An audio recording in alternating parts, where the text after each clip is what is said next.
This is SchlockFest. I'm Ray McGuff. And I'm John Paul Mantilla. COVID still has us separated, man. COVID. Yeah, we can touch this way. Touch me with my good hand. So I've got a doozy for you today. Yeah, you've kept me in the dark on this. I don't really like it. I don't like when you do that. It's kind of fucking annoying. But is it fucking? On. It's a little bit annoying, yeah, because I like to plan what I'm going to say. I don't like to not know what I'm going to say. Well, that shows what an amazing person you are. Huh. So I'm going to introduce you a director by the name of Andy Sedaris. You know Andy Sedaris? The last name sounds familiar. Sedaris? Sedaris, yeah. No. I know Amy Sedaris, right? And then there's the guy who writes books. That's her brother. Well, I'll tell you, they have no relation to Andy Sedaris. Oh, okay. I'll tell you, I'll give you a little fun fact about Andy Sedaris. Earlier in his career, Andy Sedaris did amazing things. Like he won Emmys for Monday Night Football and Wild World of Sports. He was an announcer? No, he was a director. Oh, okay. He was the groundbreaking director. And shortly after that, TV loved him so much, so he started doing like shows like Kojak, the Nancy Drew mysteries from the 70s and 80s. I mean, he was just famous. And then he said, you know what? I want to do shit on my own. I'm tired of the man. And so he decided to make Malibu Pictures, where he made amazing movies. And today's selection is going to be Malibu Express. And we're going to let you see the trailer and see what you think of Malibu Express. Okay.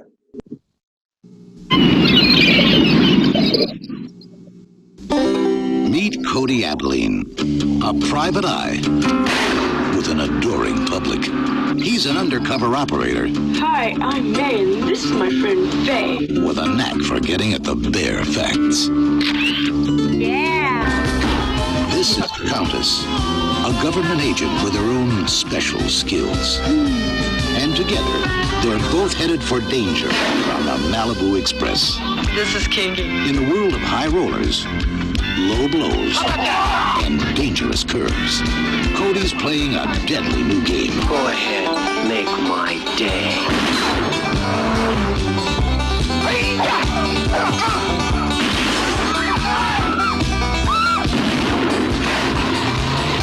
Hold on, get some help!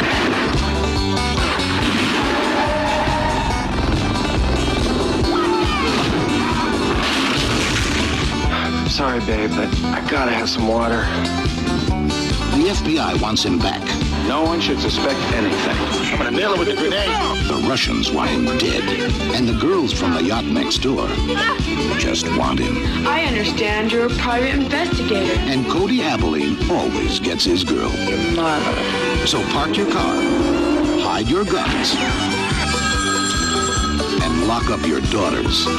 Cody Abilene just got another case. He's hard to catch. You are continental. Hard to keep. Scoot your butts outside. Hard to figure. And impossible to resist. Starring Sybil Danning, Darby Hinton, and 5 Playboy playmates. I just bring you in for sec. I have a few things to fill you in on. Make tracks for the Malibu Express. No matter where you're headed, it goes all the way. Would I help any woman in distress? Yes, ma'am, I would.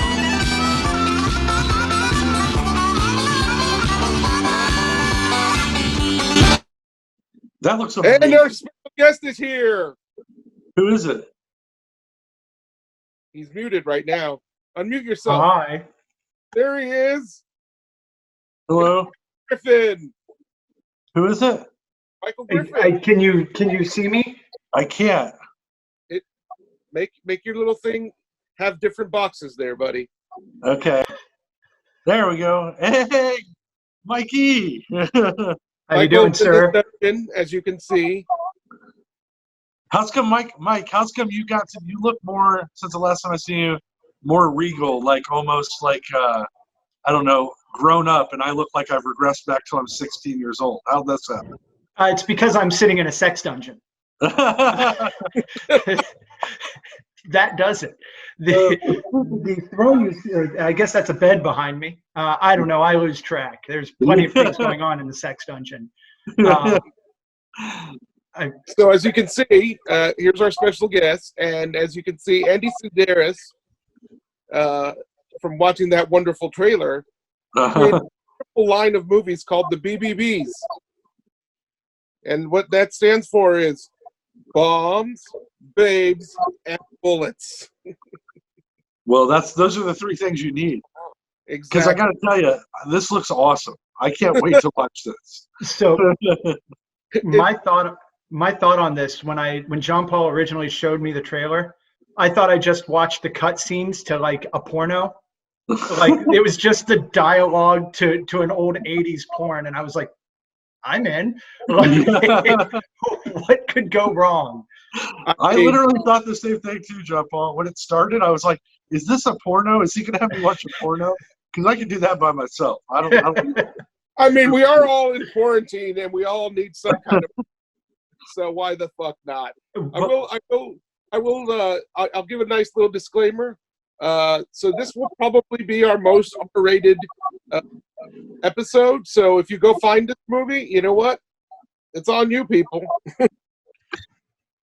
Yeah, I mean, most of our shit is pretty terrible, but kind of tame. Yeah, this seems like it's going to be a little next level. So. Hey, I will tell you this. If you remember the drive-in show by Joe Bob Briggs, when he was on the movie channel, he showed this movie a lot. Oh. So that's how I discovered it. Well, yeah, I've not seen this. Have you seen it, Mike? I have never, as far as I know, seen any movie like this. I mean, but I did do a little homework on Andy Sedaris. You know where he got his fame? 1960s Monday Night Football. Oh, okay. Yeah, that's what he was saying. Yeah. Yeah, like the guy won an Emmy. And literally, the thing that he invented or got credit for was like creepy stalking cheerleaders into the crowds and, you know, doing like the ass up shot on the cheerleader. That's courtesy of him. Every time you see that. And he won an Emmy. For that. He literally, he won an Emmy for objectifying women. Nice. The 60s were a different era. I'm actually trying to do that myself, too. Trying to win an Emmy for objectifying women. By the way, fellas, I'll be partaking in this beverage while we're watching. It's called Bang. It's body fuel and brain fuel. 0 calories, 0 carbs. This is champagne flavored. Oh, it's not one of our sponsors? It's going to be awful. I can't wait to dig into this. Yeah. So it's on par with the movie we're watching. So again, we're going to be watching 1985's Malibu Express by Andy Sedaris. And, by Emmy winner, Emmy. That's right. Emmy winner, Andy Sedaris. So everybody, just stay tuned and we'll be back. Stay tuned. We're back. SchlockFest. Right. I'm Ray McGuff. I'm John Paul Mantilla. Mike Griffin. Whoa, what do we think, huh?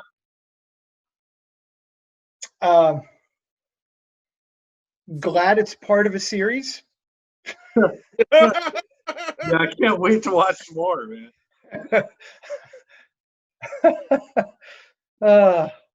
Yeah, I gotta say right off the bat, John Paul, you fail on this. I love this movie. Yeah. I buy it on Blu-ray. It is fantastic. I think they're gonna have to do some strong digital recreation to make that work on Blu-ray. Like I don't think when you film things with a camcorder that you can recreate that on Blu-ray ever. So. Yeah, right. Just off the top, like this was again. I've said this the whole time we were watching it, but I need to get I know somebody needs to give me $20 million. I will rewrite the script. We need to get Matthew McConaughey, another group of 5 Playboy bunnies. 5 of them. No. You should get the same 5 Playboy bunnies. Yes. Now, 30 years later. Yes. We played that game before. Randy doesn't like seeing the future of people when he sees them in the past. Yeah, there's some pretty bad. I was like, I'd probably still fuck her. And then he showed me, and I was like, oh, I was wrong.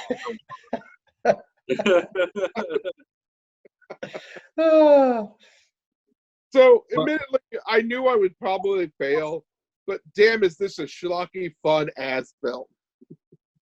This movie is great. From the music, the opening music, the old-timey keyboards when it opens. This lady's typing on an old-style Mac. I think it was a Mac, right? Sure. I don't know. But by the way, during that, Randy, that's actually cutting edge for the era. Okay, right. that was half the $200,000, or at least a quarter of the $200,000 budget to get that in. All right. Yeah. So this budget of this thing is $250,000. It looks like running through some clips here. I don't know what he's quite what he's doing, but he's like showing the pictures of the ladies that are in this movie. Yeah, and different things. So how do we want to do this? Do I want to run through the movie, or did Mike? Did you want to do that? How are I will give you. So I wrote down pretty much a 2-word review or 2-word recap of all of the major scenes in the movie. Okay. And you can tell me if I missed anything. Now, this will probably be, unless people actually go back and watch the movie, which I encourage you to, you will actually understand this makes perfect sense because this sums everything up. Somewhere in here, you may wonder, where's the plot? I did too. So we start off with shooting star, race car. Not all of these rhyme, by the way. Hot shower, sexy time,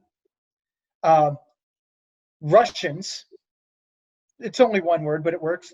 Giant pager, underboob, hillbilly car race, rich people, workout, jerk out, shower race, amateur porn, drug deal, street fight, which, by the way, statistically, this movie has 2.5 minorities in it. 0.5 if you count Shane. I wasn't sure if he was supposed to be like Mexican or something, but they made him the hired help, so he's at least, movie was very racist in that regard. So we had street fight, sexy junkyard. You had straight extortion, then gay extortion, screaming cockatoo,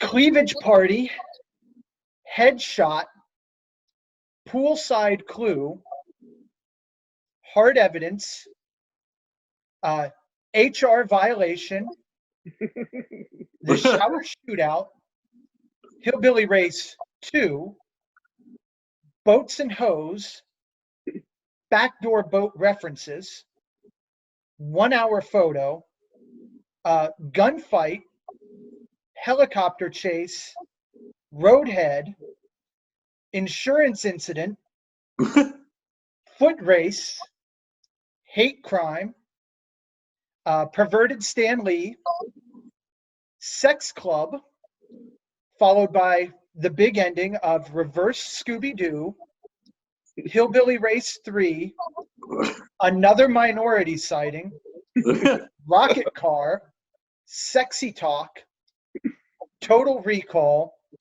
Tool Man, and it ends with a greatest hits / greatest hits. And that's the movie. That's it. That is fantastic, sir. That about sums it up. Yeah. We got fun clips rolling through as you read the synopsis of the movie. Yeah. So you hit every beat. I mean, basically, what the adventure we went on was just it was like Fletch meets Smokey and the Bandit meets low grade porn. Duke the Hazard, Clint Eastwood movies. Beverly Hillbillies meets Ron Vito getting shot up. Yes. So basically, our main character is a private detective. He is a terrible private detective. I mean, let's be honest, right?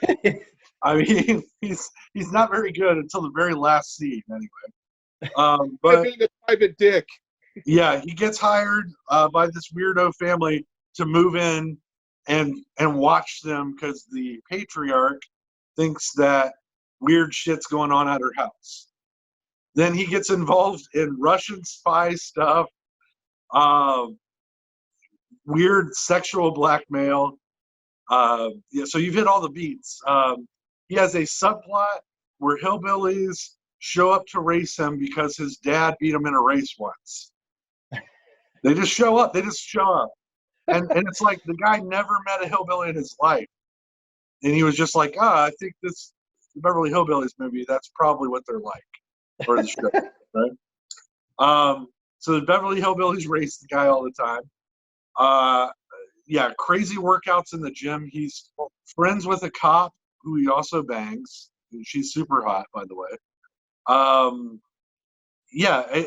He lives on a boat that has a train, like a portrait of a train caboose, overlaid in front of the boat that you enter in because his dead ex-wife.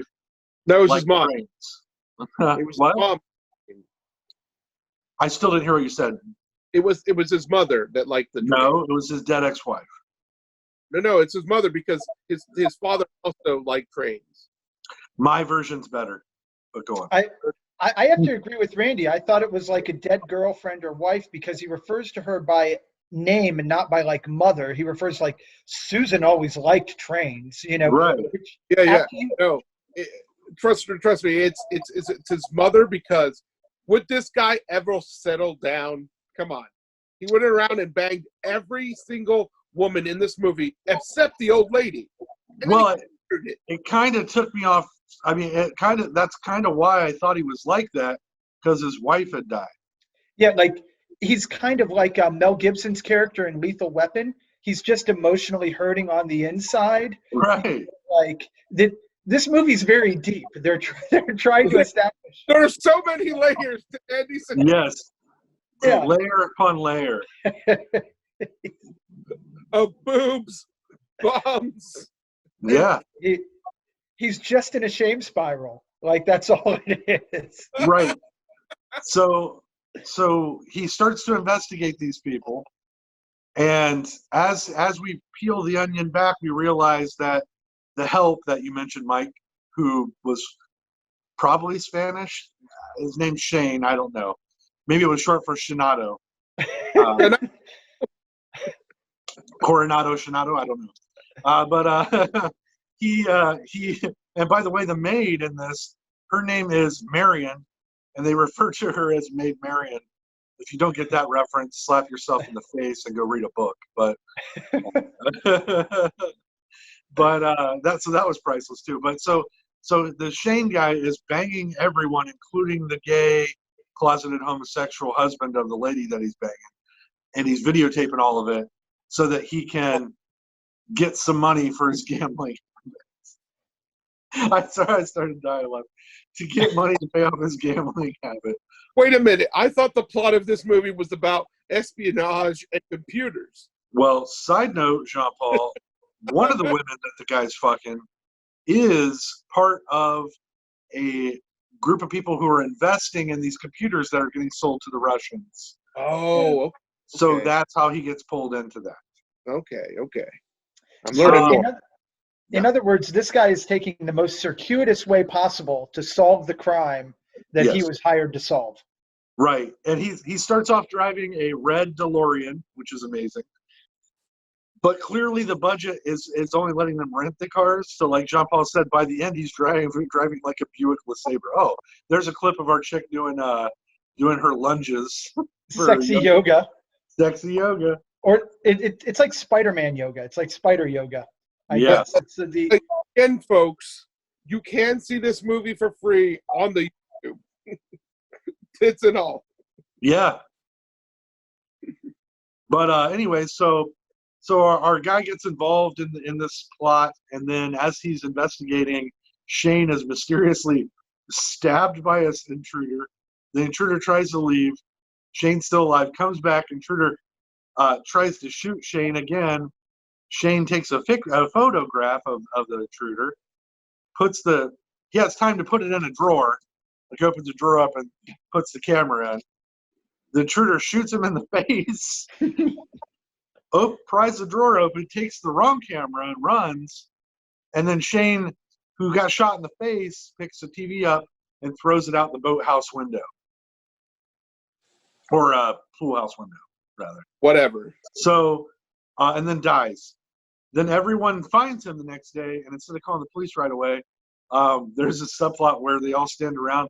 First, some people make out over his dead body, as you would. I mean, that's what you do. Yeah, they realize that there is a lot more going on than they really knew with this guy. So they call the police last, but our hero calls a sex line operator to relay the police call, which Mike pointed out doesn't make much sense. I mean, maybe he was calling Ma Bell and instead called the sex line. He only knew one phone number. Like, yeah, you're right. People. Before we had smartphones and we had all those numbers stored in our phone, we could only remember one. He remembered the sex line. Man, that's really good. That makes sense as to why he kept calling it. I was like, why is he doing this? You don't remember because it was too long ago that we remember. Like, I didn't know any numbers. I just showed up at people's houses and said, we're hanging out today. Like, I didn't know the you're number. Right. So that's why he kept calling the sex line so that he could relay the cops, because he didn't know the cops' number. Yeah. And back then, there wasn't a 911 system. That was a late 80s, early 90s. Yeah. Robert Stack invented that. Yeah, basically. No, it was the other guy, America's Most Wanted. Oh. Yeah, where his son got kidnapped. I just thought it was because, Robert Stack did Unsolved Mysteries. Who was the guy? William Shatner that did Rescue 911, or the Rescue 911 TV show. William Shatner gave us 911. John Walsh. Oh. That was the guy. That's America's Most Wanted, John Walsh, yes. Yeah. But anyways, you're right. That's why, and now it's just dawning on me. Because I kept going, what is this guy? Is he an idiot? He's a fucking idiot. Worst detective ever. But so from there, they get more embroiled in this plot where the chick is giving the Russians money. The Russians are sending people after our hero, and they send like your total henchman. John Paul, what's the guy's Mouse? Mauser from Police Academy. Police Academy.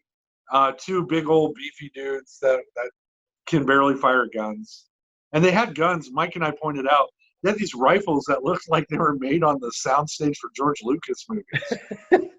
They look futuristic. I don't understand what they were supposed to be, but it worked.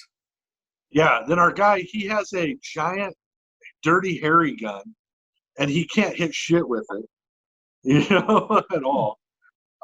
So there's a couple of chase scenes. They leave him in the desert for dead, and that's when we hit your aptly titled, was it Junkyard Sex? Sexy Junkyard. Yeah. Where he gets to this junkyard in the middle of the desert because he's been left there for dead. And this hot, like super hot lady runs this crazy junkyard. And this is what baffles me, SchlockFest listeners and watchers. He fucks her, and then she gives him a car. I don't understand. I always thought it was reversed. Like I had to give her a car to get sex. I didn't know. I could get a car. Do whatever he damn well pleases. Yeah. So she goes, come back and visit. And he's like, yeah, right. He takes off. I was like, what the fuck is this? All right. He gets back to his boathouse. Two hot rods are in his bed.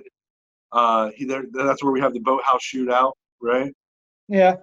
The henchmen have followed him back to the boathouse again. Boats and hose. Boats and hose, yeah. Yeah. Then from there, it gets kind of convoluted for me. They figure out that because he found that camera, he took the film, and they figure out they need to take the film and get it developed, but they don't just go to the police, who have amazing laboratories for that. He does it in a roundabout way by getting a police officer to go look at this house that the guy owned, where they fuck for like an hour, and then they go to find this lady who has her own photography studio, and who the guy's clearly fucking, right? I mean, we're all on the same page, right? Oh yeah. Yeah. And she develops the film at a racetrack. We're June Knockers with an Yes. H. Her name is June Knockers. NH. I don't know. The guy that wrote this, he's a genius. I mean, just everything about this movie is like if you were sitting around with your buddies doing a little LSD and you were like, no, here. That's too obvious. You don't go to the police, man. You go to the racetrack where this lady's got like her own photography booth, man, and then you have her do it. Because the cops don't need to know. Well, and that's one of those things that if you want photos fast, what says faster than a racetrack? Yeah, exactly. I mean, like, it's a whole reference for the speed. Randy. So now and it's you're right. It's like their whole thing. The layers again. The layers. Yeah. Metaphorical layers. So now him and the cops got proof that the murderer is somebody in this family, and they're walking out, and the cop just gets blown away. She's alive still. Yeah. Her whole arm's gone, probably. I hope in the sequel she has a robot arm. But anyways, this is where he hops in the car with the race car driver, who's another amazing hot chick. And it's like a 10-minute, 12-minute chase in a helicopter scene. There was a helicopter chase scene as well, yeah. Yeah. That must have been a big part of their budget, man. It is a combination car chase, helicopter chase, sex scene. Yes. They rolled it all into one.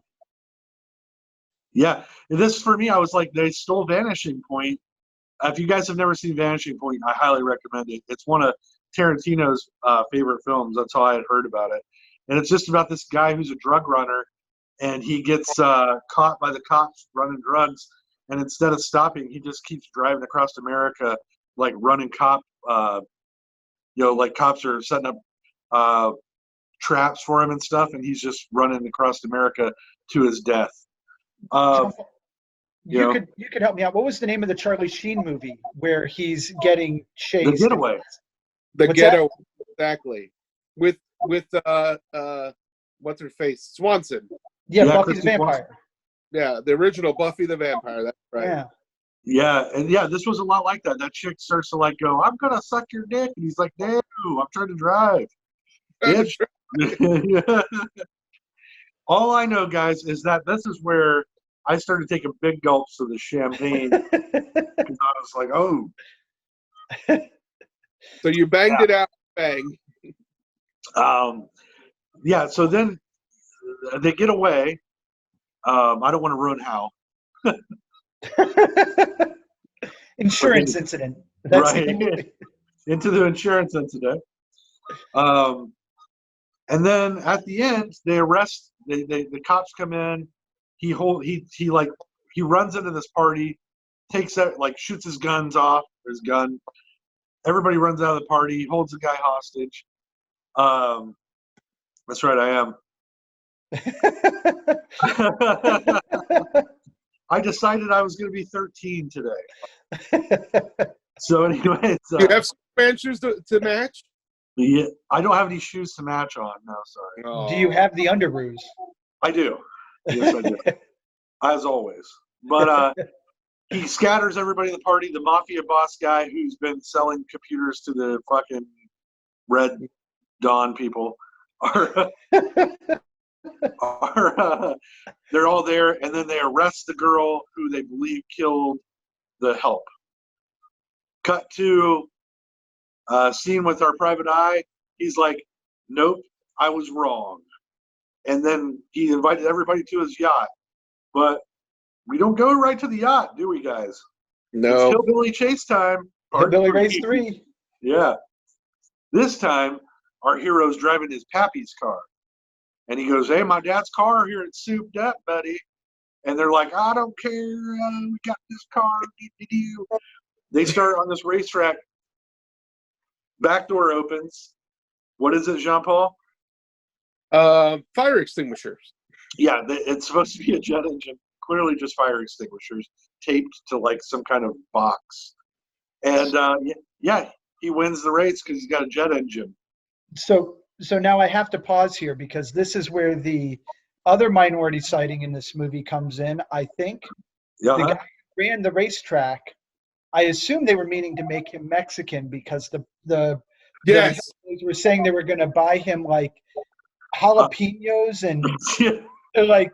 He said, I'm going to buy you a jalapeno taco supper dinner. Jalapeno taco. Yeah, it was something like that. It was like, are you trying to, what are you trying to do? Like, I'm not quite sure what the point of that was.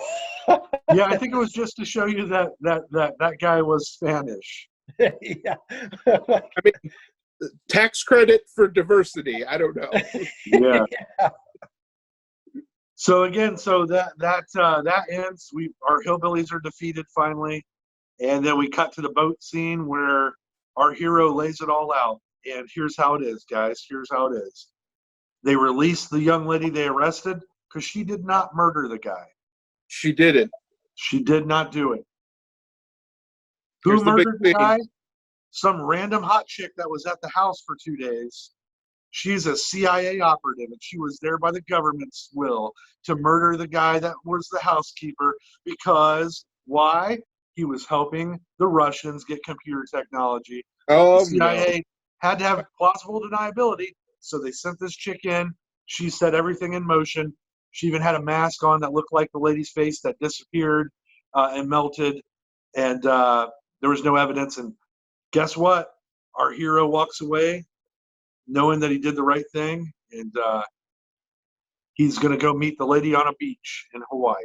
So it still leaves me wondering if the CIA already had somebody implanted in the house just hanging out, why did they need a run-of-the-mill private detective? Like, Right. Well, it goes back to the old wheelchair woman didn't know that hired him. She just kept saying, something weird's going on in my house. she's a countess. Yes. So that was what was weird was happening, was in her homosexually repressed son, who was married to a hot chick, was going out to the cockatoo every night, blowing dudes, while the wife was fucking the help, while their daughter was fucking the help, and selling CIA secrets to the Russians. And he was also a CIA operative. And the CIA operative was there for the weekend, who was friends of the family, to murder the guy who was selling secrets on behalf of the CIA and make it look like some dummy did it. and You just wrapped it all up in a bow. Yeah. they needed a private detective there to shut down the business because you couldn't have the government shutting down a business. That's right. Yeah. This was the 80s. They don't do things the same way anymore. I'm telling you guys, this movie was fucking brilliant. It had everything. It had 5 Playboy bunnies. Not 4. 4 would be unwatchable. It had a guy who was so bad at acting that it made him great, in my opinion, as the main character. It had amazing side characters. The only thing I would take out is the hillbilly race because it seemed to grind everything down. I love the race. Yeah, but Jean-Paul, you failed on this one. I love this movie. I am going to buy it on Blu-ray after we hang out. Look, man, I understand I failed. I knew I was going to fail. We're cooped up in quarantine like crazy. We need something absolutely balls to the wall, retarded. Hey, I don't think you can say that word. Okay, that's right. Balls or wait, no. Oh no. Oh wait. So I'm no longer retarded? Randy? Nobody came and told me. Nobody. Yeah. Have you seen Mikey? Have you seen the new Louis C.K. stand up? The new what? Louis C.K. stand up. I have not. You got to go to his website and buy it. You can pay like $5 for it. It's worth every penny. Really? All right, Yeah. I'll check that out. Yeah, that's what we're referencing. Is he does a whole bit about how we're not allowed to say retarded anymore, and then we don't see any more retarded people because we stopped using the word. But he wondered if people went back and told them that they weren't retarded anymore. And then he does a whole thing about people going back and going, "Hey, you're not retarded anymore." And he's like, "Oh, what am I? Did we fix it? Oh no, we just gave up."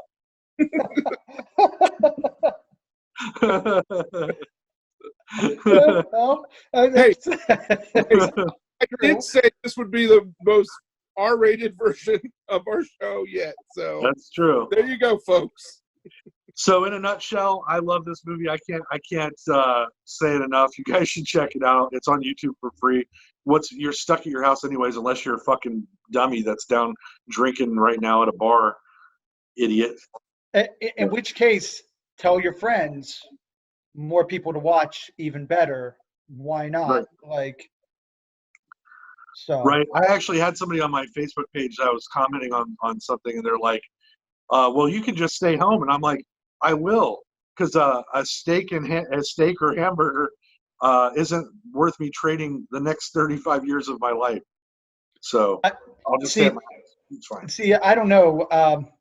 I've seen how the first 40 years of my life went. I'm imagining the next 35 aren't any better because it's kind of like the downslide. Like I've lost the youthful portion of my life, so I might be willing to trade that for a good meal. Well, in that case, let's go. I'll meet you guys there, beer stew. No, thank you. But this has been really fun. What's up next month, Jean-Paul? Have you thought about it? I have not decided. I'm not going to tease. But I'll be nice, and I will still hold to no musical. All right, I appreciate it. And again, under But an they're hour coming 35. An hour 35 is max. All right. The musicals will come back because people want to see you sworn. Mike, you got anything coming up promotion wise? Oh, good God, no! I'm just going to go out and be a disease vector for people. So that's usually about how I live my life. That's kind of our normal shtick, isn't it? So, you know. Well, it was good seeing you, man. I'm glad. We'll have to, once this is all over, we'll have to get a drink for real. It's good to see you guys. Maybe the bleach, we can figure it out. Depending on what the cure is. You got to get the right combination of bleach and water. It just tastes fabulous. If John Paul hadn't fenced his fucking house in, we could just stand in his backyard, but it's not even 6 feet apart anymore. We could each creep in through a window. Just that's right. We'll have designated windows. We can all just sit. But this was a blast. What's that? I said, Randy, I'm glad you enjoyed your surprise. Mike, thank you for joining us. It's always fun. Fans, if you have any comments, queries, drop them in the comment section below. Email us at schlockfest.com or schlockfest75.com. Gmail. Fuck. What the fuck? I don't know. What's wrong with schlockfest75@gmail.com. You had one job. You had one job. I had one job. I should have not drank the bleach before watching this movie. Right. Were there... again, I've been Ray McGuff. I've been Jean-Paul Mantilla. Mike G. Wait, Mike's got a question. Oh, go ahead. My only question is, was SchlockFest 1 through 74 already taken on Gmail? Yes, they were. They were. Right. Who the fuck? Is there some guy out there? It's like, I'm number 68. And here I thought I was on an original product. I didn't know that you guys were knocking off 74 other people. Apparently. Well, yeah. I mean, all the best ideas are ideas stolen from other people and made them just a little bit better. Hey, I'm sure this movie, I mean, they did take a lot of liberties and make a lot of fun movies. Right. Well, again, I've been Ray McGuff. John Paul Mantilla. Mikey, thank you very much, Mikey G. Guys, again, thanks a lot. Stay tuned.